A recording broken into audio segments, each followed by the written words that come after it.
Welcome to the Secret Underground Laboratory Recovery and Salvage, where rude mechanicals do magic. Hello, I'm Bronze Age, Director of the Secret Underground Laboratory Recovery and Salvage, and today we're at the lamp bench with a fractured Walter Anderson Figural lamp, and we're going to put it back into service. Walter Anderson was a prolific artist. He was born in 1903 and died at the relatively young age at 1965, and he was known for working in just about every medium there was: watercolors, murals, and especially ceramics. His older brother Peter created the Shearwater Pottery Studios in Ocean Springs, Mississippi, and Walter went to work with him creating things like this.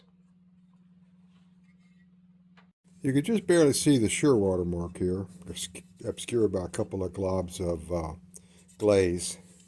What we have is a minstrel figure.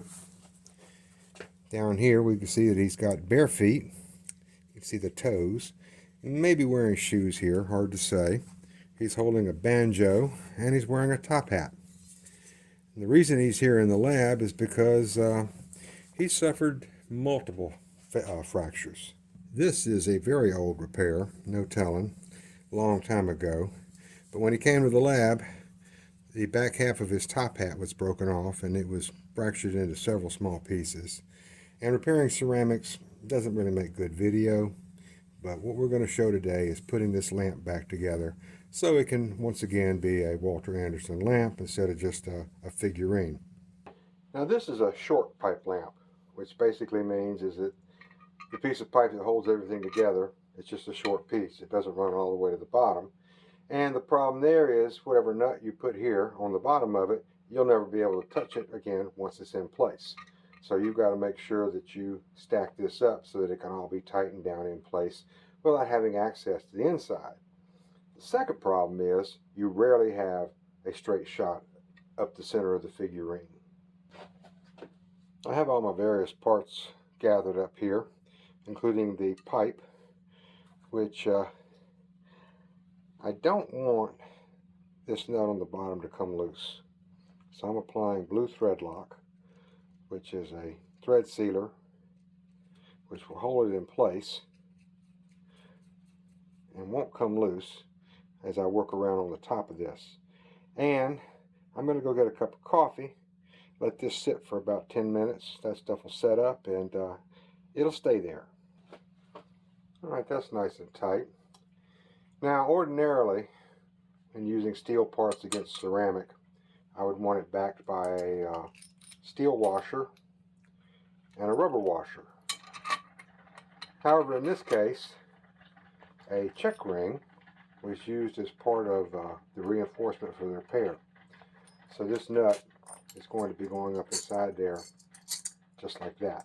Now to get this piece in place, I'm going to use a piece of tubing. This is sold as fuel line for chainsaws and other little small engines.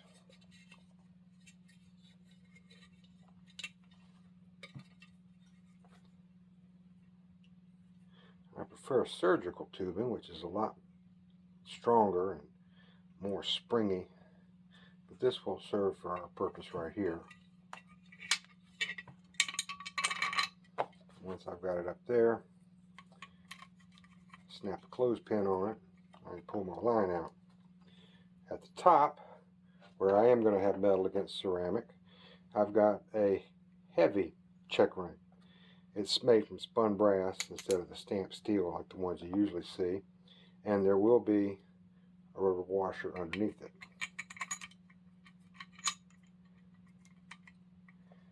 Next piece on is the neck. Now when you're doing this kind of work with short pipes, always run these pieces down the threads before you go for your final installation, because there can be little snags and it's very hard to hold on to the pipe. One trick is to hold the inside of the pipe with a flat blade screwdriver, and that will usually bring it up, give enough resistance that you can tighten it down at least snug.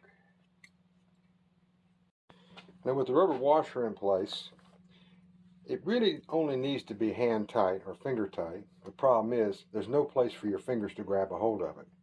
So I have this shop-made tool, a pair of vice grips with a coupler on the end of it. And when I squeeze it down, it will hold that pipe in place, and I can be sure that I've got it as tight as I can get it without risking more damage to the ceramics. Now the harp saddle, a little more blue goo, and a knurled brass nut. And I do want this as tight as possible. This job is to keep this harp from turning around. I want to keep it nice and stable.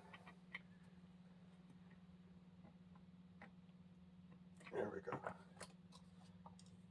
Now I have to work on getting the cord up through here. And to do that, we turn to our fuel line again, push it all the way down through here.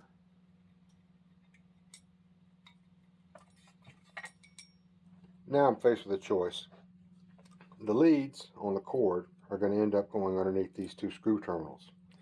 And the reality is that no matter how tight this screw is, if you yank hard enough on the cord, say like tripping over it in the dark, it could pull loose. And that would obviously be very bad for this lamp, but this is a general rule for all lamps. So two ways to prevent that is that a knot can be tied in the base of the lamp, called the underwriter's knot, or in the case of a lamp like this, where the cord goes through a hole, we could tie a knot in it down here. And that's what I'm going to do for this lamp. Just pull this through like this, give myself enough slack, simple overhand knot, and I'll stick my two wire leads in the tubing, which is pretty snug. Get these fed down. There we go. Come on. There we go. And very gently tug this until it goes back up through the pipe. Now it's like any other lamp rewiring to install the socket, minus the underwriter's knot.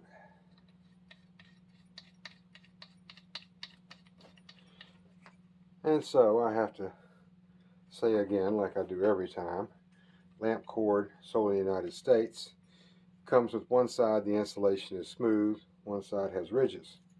And that is so I will know which wire goes to which screw. I have a silver screw and a brass colored screw. And the wire with the ridges always goes under the silver screw. And this is a direct connection to the shell.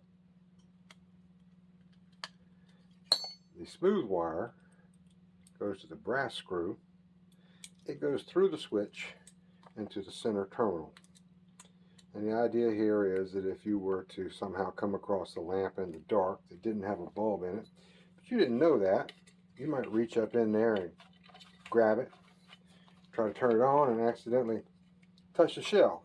Well, a properly wired light will not shock you. An improperly wired light could. You would have to stick your finger all the way down inside, touch the center terminal, and the light be turned on and plugged in, and then you would get shocked. Now, how often that is a serious problem, can't tell you, but that's the way we deal with it.